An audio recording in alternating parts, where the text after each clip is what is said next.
जय हिंद दोस्तों, मैं इब्राहिम आप सभी का सुप्रीम टीम समाचार में स्वागत करता हूं। आज भाईंदर वेस्ट में आप देखेंगे, ये जो मेरे पीछे देख रहे हैं 5 डे, इन जो ये महिलाएं बैठी हैं और ये जो हमारे जो बुज़ुर्ग बैठे हैं, ये आमरण अनशन पे बैठे हुए हैं। आप अगर देखेंगे तो ये जो ग्राउंड है, आप देखेंगे यहाँ क्रिकेट का मैदान है। नेताजी सुभाष चंद्र बोस के नाम से ये जो ग्राउंड है, और ये ग्राउंड के पास में ही ये जो महिलाएं हैं, ये बेचारी लोग बैठी हैं, आमरण उपोषण अनशन पे बैठी हैं। और इन्होंने 5 दिन से अभी तक जो आंदोलन किया है, देखते हैं कि इनके आंदोलन ने कहाँ तक काम को किया है। अच्छा, आपके आंदोलन ने जो है कहाँ तक जोर पकड़ा है? हमारे आंदोलन में आज तक हमें 5 दिन हुआ, हमें कोई पूछने भी नहीं आया, ना एमबीएमसी का कोई अधिकारी आया है हमें पूछने, ना कोई नगर सेवक आया है हमें पूछने कि हम आपको क्या मदद चाहिए। आपके एरिया के नगर सेवक ने आपकी हालचाल ली कि नहीं? हमारे एरिया के नगर सेवक कोई भी यहाँ पे नहीं आया है। तो आपके एरिया के नगर सेवक को आपने वोट ही नहीं दिया था क्या? हमारे एरिया के नगर सेवक को हम लोग ने वोट भी दिया है, जिताया भी है। मैं खुद बीजेपी की प्रभाग अध्यक्ष हूँ। ध्यान में दीजिए, ये बीजेपी की नरेंद्र मोदी जी आपके कार्यकर्ताओं के साथ में जब इंसाफ नहीं हो रहा है, तो आम जनता के साथ में क्या इंसाफ होगा? बोलिए। मैं खुद बीजेपी की प्रभाग अध्यक्ष हूँ, प्रभाग 10 की। और मैं आदरणीय मैं प्रताप सर नाइक जी हैं, उनका जो ये आमदार का इलेक्शन हुआ, तभी मैं खुद सुबह 7 बजे से लेकर शाम को 5 बजे तक उनका के लिए काम किया है और उनको जितवा के दिया है, तभी जब वो आमदार बने। आज मैं 2 साल से न्याय के लिए घूम रही हूँ, लेकिन मुझे न्याय नहीं मिल रहा है। कोई पॉलिटिकल से मुझे सपोर्ट नहीं मिल रहा है। सिर्फ पर्सनल आपको नहीं मिल रहा है या वहाँ की पूरी सोसाइटी को नहीं मिल रहा है? पूरी सोसाइटी। पर्सनल मेरा ऐसा नहीं है, मैं सोसाइटी के लिए लड़ रही हूँ। और मैं पूरी यानी मैं हक के लिए लड़ रही हूँ। मेरा कोई पर्सनल ये नहीं है।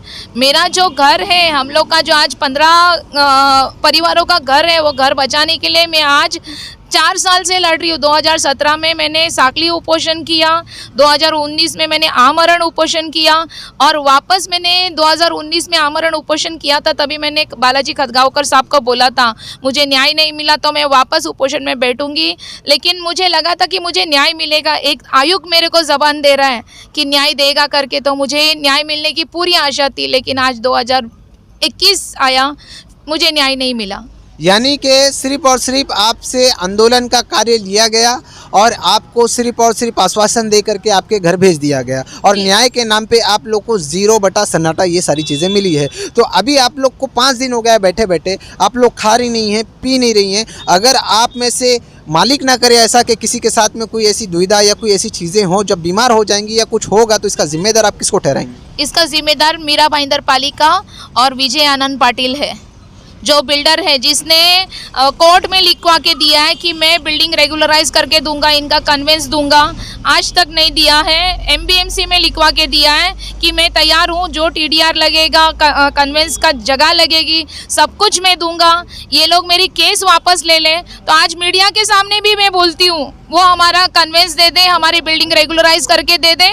हम 15 परिवार उसका केस वापस लेने के लिए भी तैयार है, फिर भी वो हमको सपोर्ट करने के लिए तैयार नहीं है। इसलिए मैं आज मीडिया के सामने बोल रही हूँ कि अगर उसका केस वापस लेना है तो हमारा कन्वेंस हमें जगह पे दे दो, हम उसका केस वापस ले लेते हैं। अगर मान लीजिए आप केस नहीं ले रही हैं और वो कन्वेंस नहीं दे रहा है, तो कहीं ना कहीं देखिए, जब वो बिल्डर है तो बिल्डर का मतलब होता है कि अपने बिल्ड का इस्तेमाल करना, अपने आइडिया का इस्तेमाल करना, अपने आदमियों का इस्तेमाल करना। तो धमकी उमकी ये सारी कुछ चीज़ें मिली आपको? मुझे उसने बहुत बार धमकी दिया। आज मैं अपाहिज हूँ, मैं कोरोना की वजह से। देखिए, ये अपाहिज हैं। एक बात और ध्यान दीजिए, आपको मैं बता दूं, जिस तरह से किसानों ने आंदोलन किया तो उनको इंसाफ मिला, और 700 लोगों से ज़्यादा लोगों ने अपनी जान गंवा दी। तो आपको भी जान की कुर्बानी देनी पड़ेगी, धमकियों से लेकर के सारी चीज़ों से। तो आप कुर्बानी देने के लिए तैयार हैं? मैं कुर्बानी देने के लिए तैयार हूँ। तो आपकी कुर्बानी अगर ज़ाया हो गई तो फिर ये दुनिया लायक नहीं है इंसानों के। यहाँ इंसान नहीं रहते हैं, यहाँ हैवान रहते हैं। इनके दुख को बयां करना ये मेरे बस की बात नहीं है। देखिए और शर्म कीजिए, जो सत्ता के अंदर लोग बैठे हैं उनको शर्म आनी चाहिए, और जो विरोधी पक्षी हैं उनको भी शर्म आनी चाहिए कि उनके साथ खड़े रहे। कम से कम इंसाफ तो ऊपर वाला भी करेगा, और इंसाफ संविधान में दी हुई जितने भी आर्टिकल्स हैं वो भी करेंगी। सब बाबा साहेब अम्बेडकर ने एक चीज़ बहुत स्पष्ट कही थी कि 100 अपराधी छूट जाए पर एक बेगुनाह को सज़ा नहीं होनी चाहिए। आज इन सब को सज़ा मिल रही है। आपने ऐसा कौन सा पाप किया है जो आपको सज़ा मिल रही है? घर लेकर हमने सजा कर ली। हमने एक बिल्डिंग में घर लिया, पहली बार घर लिया, वो हमारे लिए बहुत बड़ी सज़ा हो गई कि हमने घर ले लिया। चलिए, इनके लिए ये सजा है कि इन्होंने अपने आशियाने के लिए जो तैयारी की, आशियाना बनाया अपनी मेहनत की कमाई से, तो वो उनके लिए सजा हो गई है। आप क्या कहेंगी? मेरी तो तबीयत खराब है, मैं तो कुछ कहने लायक ही नहीं रही हूँ। क्या कहूँ मैं, बिल्डर ने हमारा इतना दवा खाना यहीं से थोड़ी दूरी पे है, टेम्बा हॉस्पिटल, यहीं से आपको वहाँ डाल दिया जाएगा। नहीं, मुझे क्यों डाल दिया जाएगा, मेरी तो दवाई खा रही हूँ मैं। चलिए, इनकी जो है इन्हें जो है अगर ज़्यादा तबीयत खराब हुई और एम्बुलेंस को बुलाया जाएगा तो उठा के इनको टेम्बा में डाल दिया जाएगा और कहा वहाँ पे समझाया जाएगा कि देखें आंदोलन करने का यही नतीजा होता है। तो आप खाना पीना खा रही हैं कि नहीं खा रही? नहीं खा रही हूँ, क्यों खाऊँ खाना? जब मुझे मेरा न्याय मिलेगा तब खाएंगे खाना। न्याय पता चले आपके जो है बच्चों को है उनको मिलेगा, आपको थोड़ी मिलेगा न्याय।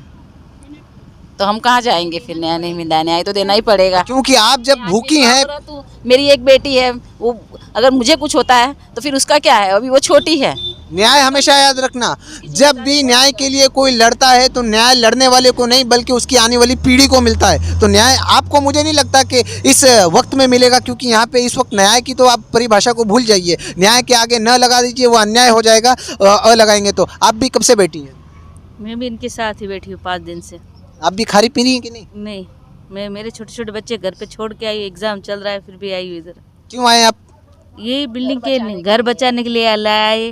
क्या लगता है घर बच जाएगा आपका यहाँ पे बैठने से? हाँ, बचेगा, क्यों नहीं बचेगा। चलिए, अगर आप भी किसानों की तरह अगर अपने आंदोलन को जो है टस से मस नहीं होने देंगी तो मुझे उम्मीद है कि इंसाफ जरूर मिलेगा। अब तक आपको कितने लोगों ने जो है आश्वासन दिया है कि हम आपके साथ हैं? हमें बालाजी खतगांवकर साहब ने ये लिखित में दिया है कि हम आपकी बिल्डिंग रेगुलराइज करेंगे, 260 के ऑर्डर को स्थगिति देंगे और विजय आनंद पाटिल को हम गुना दाखिल करेंगे।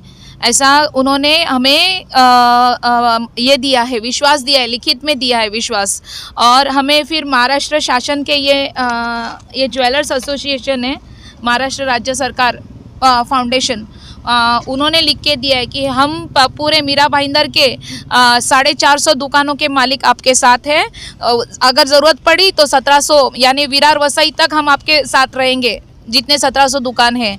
दूसरा, हमें ये हसमुख गहलोत उप महापौर जी हैं, उन्होंने आयुक्त साहब को पत्र दिया है कि इनकी मांगे जायज़ है और वो पूरी कर दीजिए। लेकिन आज तक कमिश्नर साहब ना मिलने आए हैं ना पूछने आए हैं कि आपको क्या मांगे हैं करके। अरे तो आजकल डिजिटल का ज़माना है, हो सकता है व्हाट्सएप पे भेजा, आपने देखा नहीं हो? मैंने व्हाट्सएप पे नहीं भेजा है, मैंने लिखित में उनको अर्जी नोटिस दी है कि हमारी ये मांगे पूरी करो।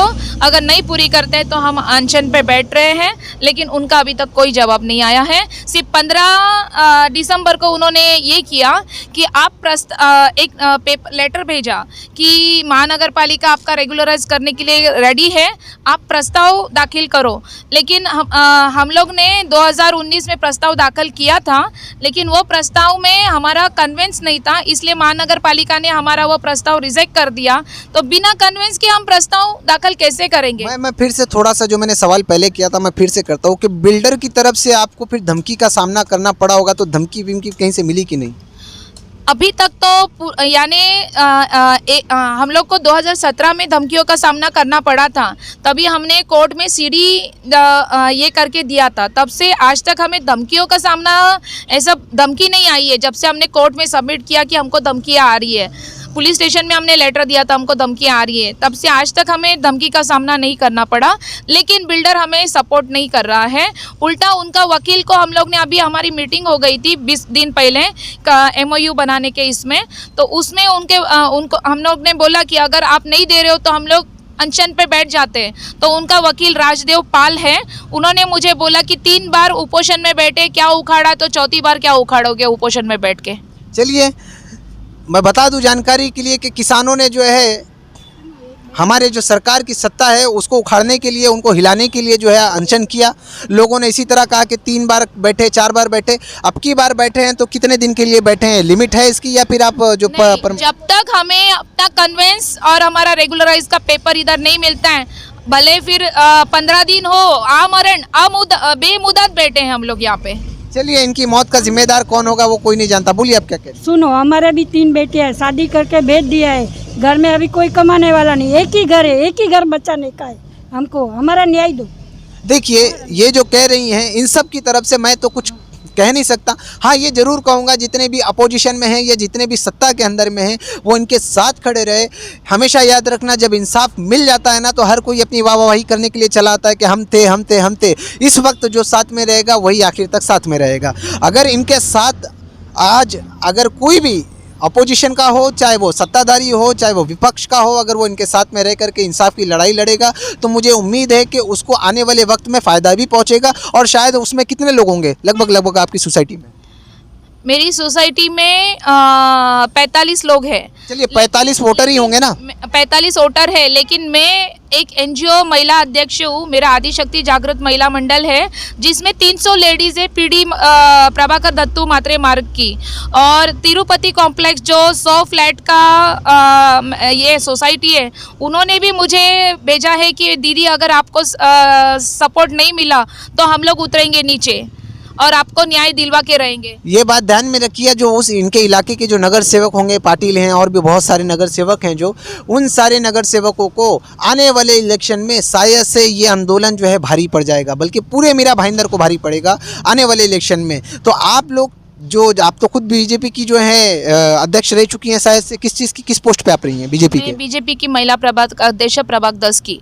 देखिए, अब जब इनके साथ में जो पार्टी वर्तमान में सेंट्रल गवर्नमेंट पावर में है, उनके जो ये कार्यकर्ता लोग हैं, उनकी ये हालत है, तो विपक्षी और बाकी लोग की क्या हाल होगी इसके बारे में तो मैं कुछ कह नहीं सकता। मैं ये ज़रूर कहूँगा कि जो लोग देख रहे हैं, और मीरा भाईंदर में भी इस वक्त बीजेपी की जो पावर है और बीजेपी के नगर सेवक जो हैं, नगर पालिका में बीजेपी की अच्छी पकड़ भी है, और उन्हीं के जो कार्यकर्ता की हालत जो है 5-5 दिन से भुखमरी का सामना करना पड़ा है। उन्हें जो है ये जो रद्दी पेपर है इसकी कोई वैल्यू नहीं है। इसके लिए वैल्यू नहीं है क्योंकि अभी तक इस पर कोई भी संज्ञान नहीं लिया गया है। इसके लिए इसे मैं रद्दी पेपर कह रहा हूँ। अगर संज्ञान लिया जाता तो ये पेपर बल्कि इनके लिए पावर बनता। इनके लिए पावर ना बन करके पाउडर बना है, पाउडर जिसकी कोई वैल्यू नहीं है, मुंह धोने बाद जो है चेहरे से उतर जाता है, वो हो गया है ये।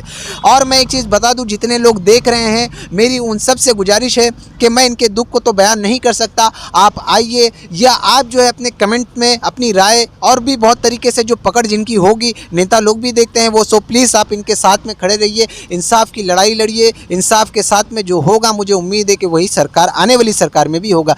जी बोलिए। हमें पुलिस प्रोटेक्शन जो हम लोग मेल पे दिए हैं, पत्र पुलिस स्टेशन में लेटर दिए हैं कि हमें एटलीस्ट एक कांस्टेबल दो। यहाँ पे कुछ भी पुलिस प्रोटेक्शन हमें मिला नहीं है। सिर्फ पुलिस सुबह आती है, फोटो खींच के जाती है, शाम को आती है, फोटो खींच। तो आप कौन नेता हो क्या आपको जो प्रोटेक्शन दिया जाएगा? नहीं, अगर हमें खतरा है, कुछ है, तो हमने सोचा कि एक सुरक्षा के लिए हम बहनें हैं, हम आज आप सबकी बहनें हैं, आज हम लोग अपना परिवार छोड़ के, घर छोड़ के हम इधर बैठे हैं हमारा घर बचाने के लिए।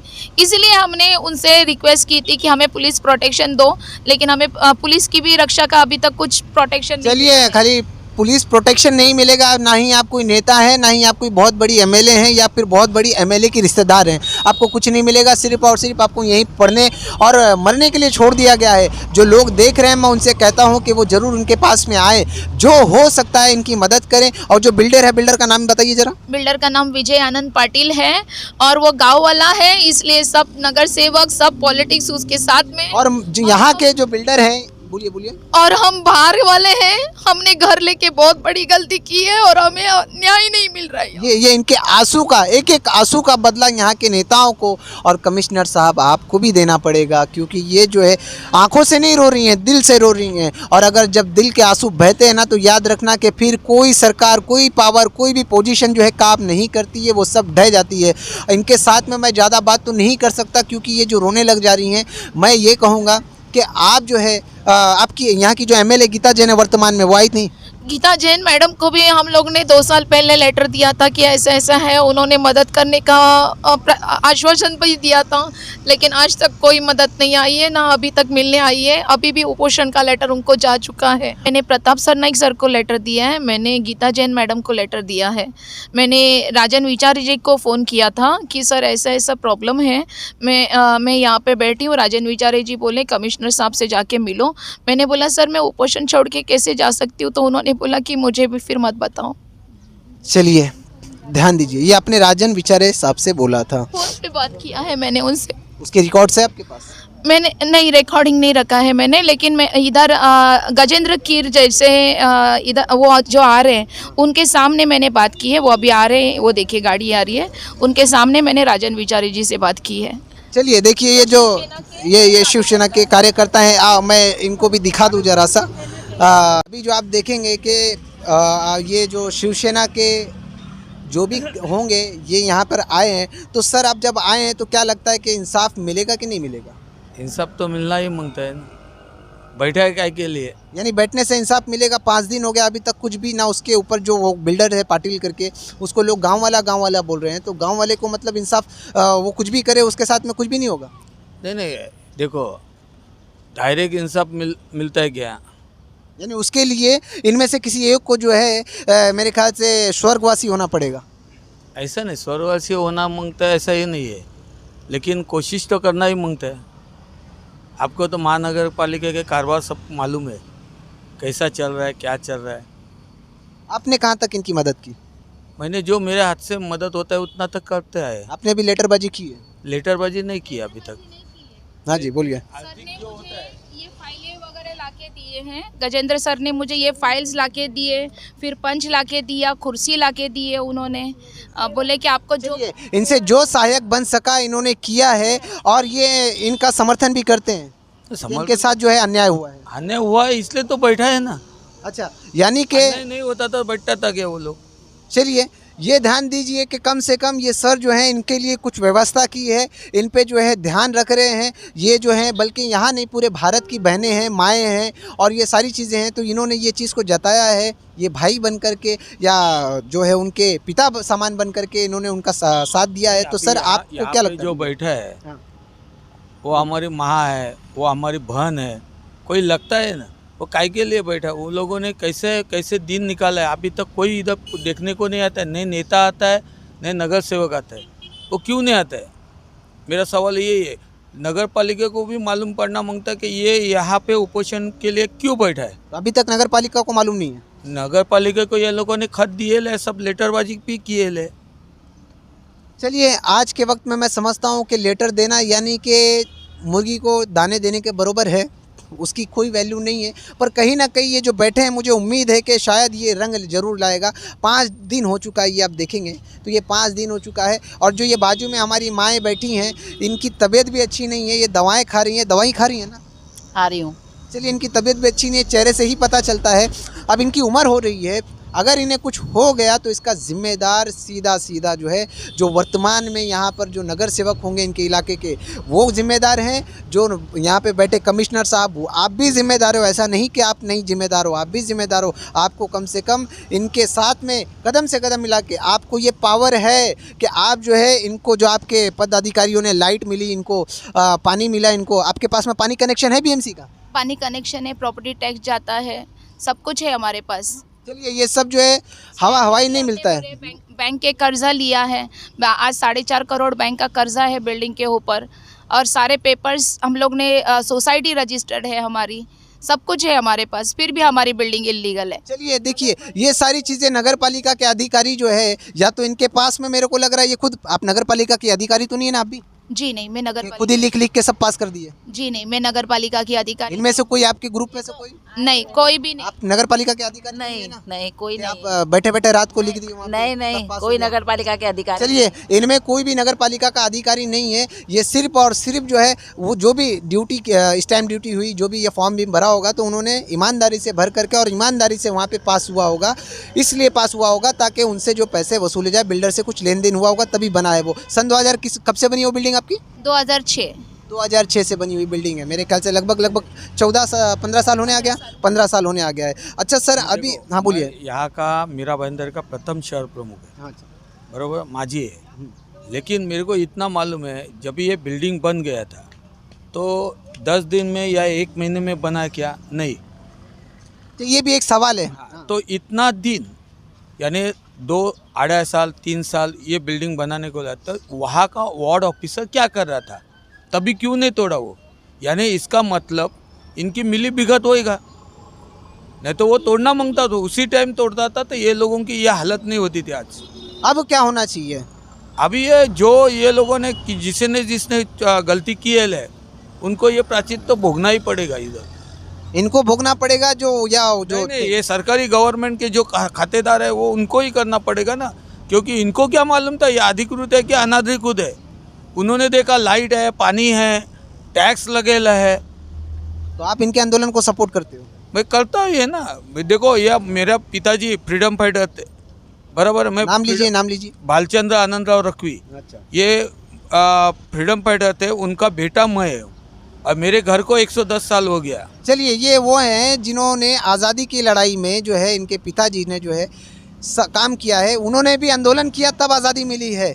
बंदूक तो नहीं ना थी आपके पास में? नहीं, देखो आज़ादी की मेरे पिताजी को बहुत अच्छा दिन था कि उनको देश की सेवा करने को मिला, लेकिन मैं तो सोचता मेरे को देश की सेवा करने को नहीं मिलेगा, कम से कम ये गरीब इंसान की सेवा करने को तो मिलेगा मेरे को। चलिए, यही समझदारी, यही सारी चीज़ें सारे नेताओं को आ जानी चाहिए, सिर्फ इतनी समझदारी जितनी इनके पास में, इससे ज़्यादा नहीं चाहिए, ताकि इनके साथ में खड़े हों। इंसाफ मैं लिखित में दे सकता हूं कि सिर्फ और सिर्फ इनको 1 दिन के अंदर में मिल जाएगा। यहाँ 5 दिन लिखने की ज़रूरत नहीं पड़ेगी, 1 ही दिन के अंदर में इंसाफ मिल जाएगा, अगर सारे के सारे नेता जो है इनके साथ में आ जाएं। ये शिवसेना के हैं, बीजेपी के हो, चाहे कांग्रेस के हो, चाहे एनसीपी के हो, जो भी हो। जो अभी आए बैठा है कि मैं आप सपोर्ट कर रहे शिवसेना की वजह से, ऐसा कुछ नहीं बोलता है। एक इंसान के नाते से मेरे को सामने मालूम पड़ता है इधर दुख है, तो वो दुख में अपन शामिल होना मांगते हैं कि नहीं उनके साथ। चलिए, और ये जो है यहाँ पे बता रही थी कि सामने मेरे पीछे आप देखेंगी तो माता रानी की एक मंदिर है, जो मुंबा देवी की मंदिर है। मेरे पीछे अगर आप देखेंगे तो ये उसी देवी के भरोसे पे बैठी हैं कि शायद इंसान का जो है आत्मा मर चुकी है, पर भगवान जो है वो सब कुछ देखता है, शायद भगवान जो है इनको इंसाफ दिलाएंगे। वर्तमान में भगवान जो है लोगों ने पैसे को समझ रखा है, जबकि रियलिटी में पैसा भगवान नहीं है, बल्कि इंसाफ भगवान है। इंसाफ भगवान है। अगर इनको इंसाफ मिल गया तो समझ लेना कि माता रानी की कृपा इन पे हो गई है। और आप सब सलामत रहें। हमारी पूरी टीम की आपको जो है, हमारी पूरी टीम आपकी सहयोगी है, हमारी पूरी टीम आपके साथ में है। आप सब सलामत रहें, अच्छे से रहें, आपको जल्दी इंसाफ मिले, ये हम भी अपील करते हैं। इसी के साथ में मैं इब्राहिम, सुप्रीम टीम समाचार में महेंद्र कुमार गुप्ता के साथ में। जय हिंद, जय महाराज।